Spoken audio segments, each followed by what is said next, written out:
brainwashing can seem like such an esoteric and hard to demystify process, but Stephen Hassan has broken it down into behavior, information, thought, and emotional control with all these criteria, so we can look at specific behaviors that promote cult-like dependency within individuals. Tingles with flyby. Daily ASMR videos. Hello, my tinglings.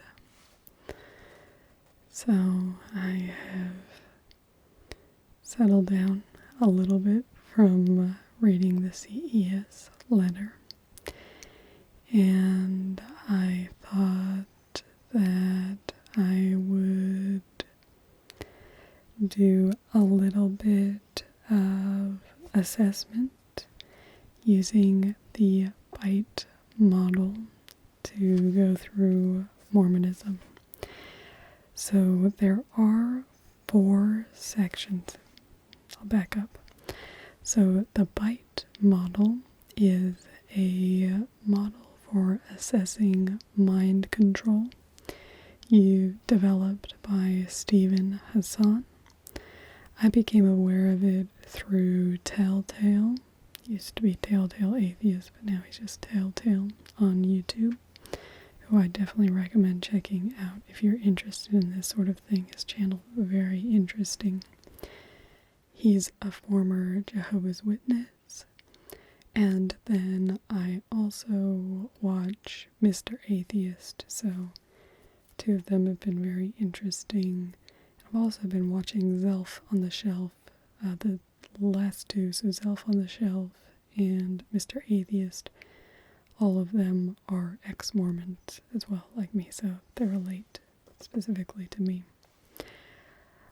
Anyway, so the BITE model is used as basically a way to assess whether groups are engaging in cult-like behaviors and mind control or that sort of thing. So they're trying to basically alter your authentic self.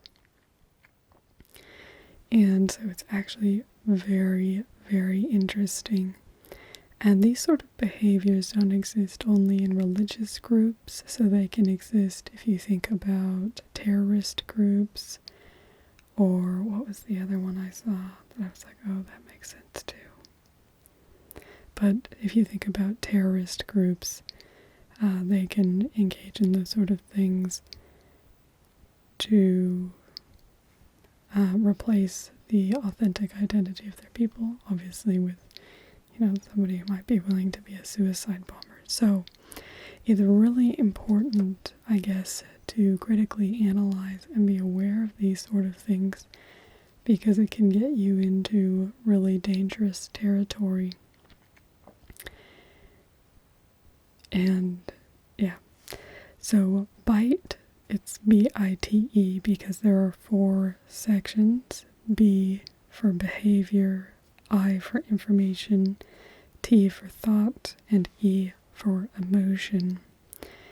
And I'll probably wax long in these sections, so we'll break it up into a few different videos so that I can use it as a jumping off ground to talk about my own experiences and how it relates to these particular things as well, so that I don't feel constrained to just go through that. So I think we'll start with behavior control. So in behavior control, there are 19 potential options here. And so I'm just going to say we're going to obviously be assessing Mormonism. And I just want to be clear, so this is from my experience with Mormonism. There are answers that I think would probably be a little bit different if you were looking at it from the perspective of what it was when it originally existed, so back in the 1830s. So we won't be looking at that, although that to me is also relevant, but try and keep it a little bit simple. Anyway. So behavior control. So the first one is number 1, regulate an individual's physical reality. And I'm going to circle back around to this one because I'm not exactly sure what it's referring to. So I think it'll become more clear maybe when we look at some of these other things, what that may dictate. Number 2, dictate where, how, and with whom the member lives and associates or isolates. And this is one that I'm going to give a definite yes, but it's not necessarily the most extreme. So when Telltale and Mr. Atheist went through, they were using some sort of ranking system. I haven't figured out what that ranking system is that they were using. But I would just say there can definitely be much more extreme versions than what happens in Mormonism. But you aren't supposed to live with people of the opposite sex when you're unmarried. You can, but it's definitely frowned upon, and you're definitely not supposed to have sex with them. And there's a huge thing about anti-Mormon literature, and if you associate with anybody who promotes an anti-Mormon agenda type thing, which is something that's been a big reason I think that I've felt reticent to delve into this sort of thing, because I don't know if it puts my family members who are in the church in an awkward position. But I guess when I read the CES letter, I just thought, like, I already knew how destructive an influence it was in my life and the things that it had done to me. But it was, I don't know, seeing that all together, I was like, no, I think I will talk about this. So we'll see what the consequences of that are. But that is a real possibility. So there could be consequences for other people because I'm talking about this. So that is part of behavior control. That's part of a cult-like behavior. Number 3 is when, how, and with whom the member has sex, which Mormonism definitely does. So I was reading something the other day about how they're actually allowing people to come out as gay. It's just you can never act on homosexual feelings, which is awful. Being able to seek love and also lust, whatever, being able to seek meaningful relationships on a romantic level is a huge part of human identity. So to me, that's a human rights issue. So that's massive, but beyond that, I mean, it's horrendous in an LGBTQ plus setting. But it's very controlled with members as well. You're only supposed to have sex with your spouse, and you can go to disciplinary hearings and be called in. You can be excommunicated for, breaking the law of chastity, as they call it. So they have strict regulations on who you can have sex with. And, it is a huge thing if you do. So I would say that one is quite severe. Number 4, control types of clothing and hairstyles. That's definitely a yes, though it's not as severe as certain other groups. So if you look to, now I'm not gonna say, I haven't assessed all these other groups in all other ways. I'm just looking at, if I'm talking about it, I'm talking about in regards to this particular aspect. I'm not calling all of these other groups cults out of hand. We will just talk about particular aspects. Hope I've made that clear now. So if you look at Amish people, and they have very strict dress, that you have to wear particular things. There've also been some groups where you basically have to wear, like a particular dress where it's like, a red skirt with a blue shirt, and that's all you can wear. It's not as regulated as that, but the further you get into Mormonism, if you wear garments, you're not supposed to wear anything, that would be below sleeveless. You're not supposed to wear anything sleeveless or anything that would be up above your knee, because that would show off your garments. For hairstyle, not as much for women, but men are supposed to generally have short-cut hair. You can, that's not as, that's a bit fuzzier, so it's not as strictly controlled, but it is, there are some things, so you can't work in the temple if you have facial hair, and that sort of thing. As a temple worker, you can attend the temple, but you can't work as a temple worker, so there are different things.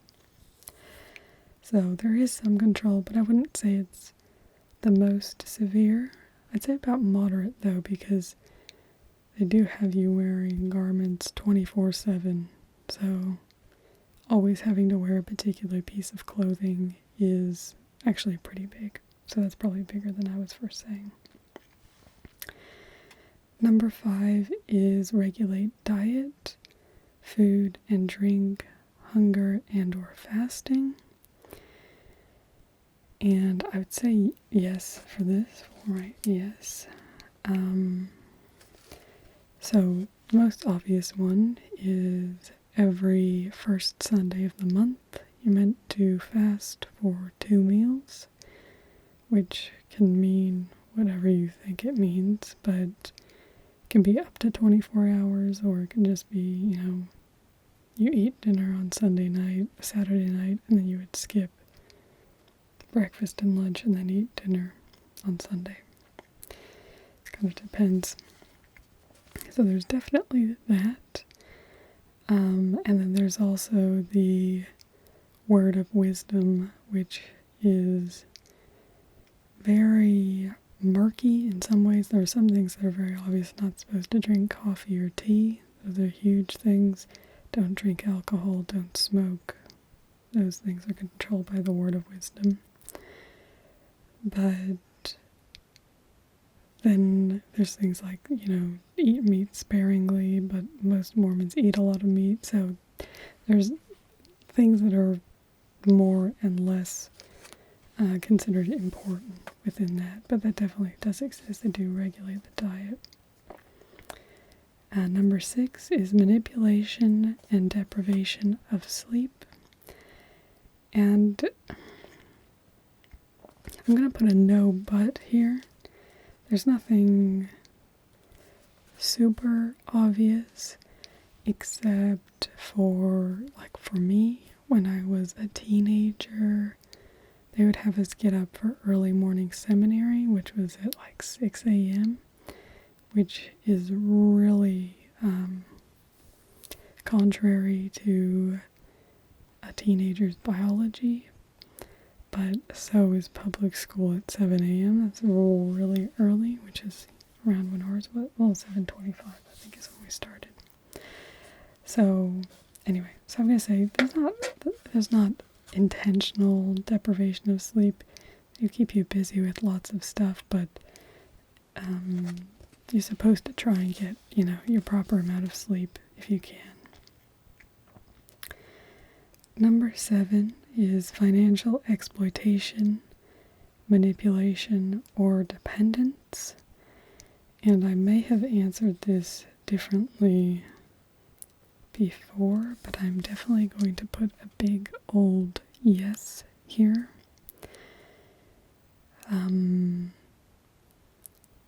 The insistence on 10% of your increase and paying that before you pay your rent or buy food for your family when it's going to an organization that spent $1.5 billion on a mega mall.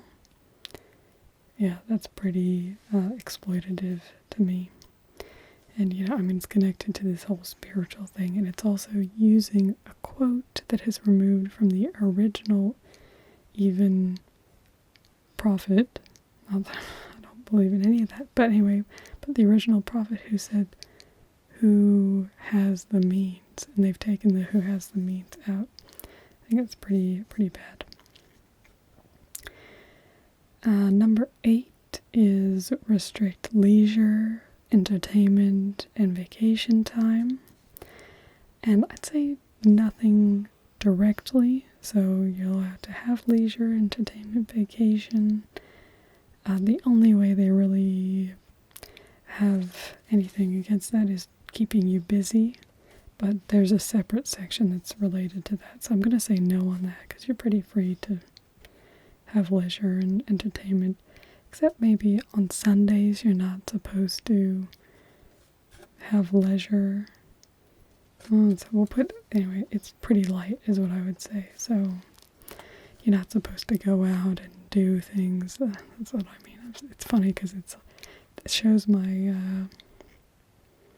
how I've come from inside that mindset, so it all seems normal to me.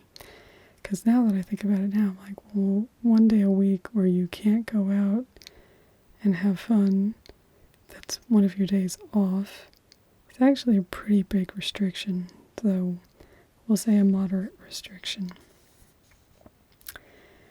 Number 9 is major time spent with group indoctrination and rituals, and or self-indoctrination, including the internet. That one's a big yes. You're supposed to pray every day. You're supposed to read the scriptures every day. You're supposed to pray as a family every day. You're supposed to read the scriptures as a couple every day. There's all these things to try and keep you busy, just even at home, before everything else. There's a lot of time that is taken up with the religion and the things that you're supposed to do for the religion. Going to church is 3 hours. Oh, I think they've just reduced it to 2 hours on Sunday, actually. And then you have something during the week. Monday night is supposed to be family night.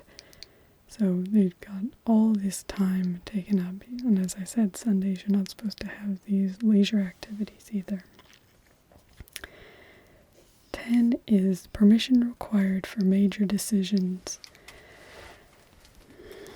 And this one's a little murky as well. So you can make your decisions on your own, kind of, for move, like if you want to move state, you want to move house, you want to do anything like that. There's no restrictions on that sort of thing. But when you're getting married, you do go in for an interview, both of you, to get a recommend to be able to go and do that. So that's a pretty massive imposition on your marriage, is having to go before these other people to get approved to be worthy to be married. So I'm going to put a yes on that. Even if it's just that one decision, it's pretty massive. Number 11 is thoughts, feelings, and activities of self and others reported to superiors. And this, I would say, yes, but not necessarily that severe. So you, I think it's, I don't remember if it's every year or every 2 years, you go in for a worthiness interview to be able to continue going to the temple, to visit the temple, and they'll ask you all sorts of things about, do you believe in God? And we could actually do a whole video probably on that, because I think we'd be able to get the list, because they tell you the list. It's not like actual things from the temple where it's really considered secret information, which I just don't feel, I'm not really interested in, exposing that sort of stuff. That's not really what I'm here to do. So anyway, but yeah, so there you do report those things and, have to repent of them or whatever with the proper authority, to the bishop or the counselors, whoever's got it, but I think it's usually the bishop. Okay, number 12, rewards and punishments used to modify behaviors, both positive and negative. Definitely, there's disciplinary councils, you can be excommunicated, you can be disfellowshipped so that you can't take the sacrament, and then there's this huge push towards the temple. It's kind of, if you are temple worthy, then that's the best thing that you can be, and that means you're going to be able, it's basically, if you're allowed in the temple, then you would be allowed into the celestial kingdom, which is like the best heaven. So, yes, definitely in major ways. Number 13 is discourage individualism, encourage groupthink, and there's definitely, it's a lot less explicit when I read that one. I kind of have a sense that seems like that happens, but I don't have something specific that I can point to. So I'm just going to put a question mark there right now. Number 14, impose rigid rules and regulations. Yes, as I said, no coffee, no tea, no alcohol, no fun on Sundays. We're actually pretty rigid there. No eating on the first Sunday of the month. You're supposed to do this and this and this and this. You're not supposed to have a beard, all these sort of things. I'd say pretty rigid rules. And I don't think there's any of these last ones, but we'll see what they are, because these ones are pretty out there. Number 15 is punish disobedience by beating, torture, burning, cutting, rape, or tattooing and branding. No. So, glad about that. 16 is threaten harm to family and friends. No physical harm or anything like that. 17, forced individuals to rape or be raped. No. 18, instill dependency and obedience. I'm going to put yes on that. So, dependency, as I said, something I was talking about with the tithing before, is that you pay your tithing first, and then, so if you're a vulnerable person, if you're actually adhering to what the gospel tells you to do, then you are going to make yourself vulnerable, and that's going to instill more dependence upon the church. It also instills dependence socially. A lot of your social network will often come from the church, and so you're kind of dependent on the church for your social network, because you have that cult identity. You won't necessarily get along with other people the best because they don't share your values. And so, so it can instill dependency, and obedience is definitely pushed, that, follow the prophet, he won't lead you astray, and all this sort of stuff. Even though, prophets contradict themselves, and they were wrong about the blacks in the priesthood. Anyway. Number 19, encourage and engage in corporal punishment. No. So we'll circle back around. Say number 1, regulate an individual's physical reality. And I'm still not sure, so put a question mark next to that one. So out of 19, we have 1, 2, 3, 4, 5, 6, 7, 8, 9, 10, 11, 12. We have 12 for sure out of 19. So there's definitely a fair amount of behavior control happening within the Mormon Church, or as they now want to be called, the Church of Jesus Christ of Latter-day Saints. We'll look at information control. There's only 6 of them, but there's different ones, so might do information and thought control next time. Or if I get really into information control, we'll just do information control. So, I will see you then. I hope you are enjoying these type of videos, because I'm enjoying doing them. See you.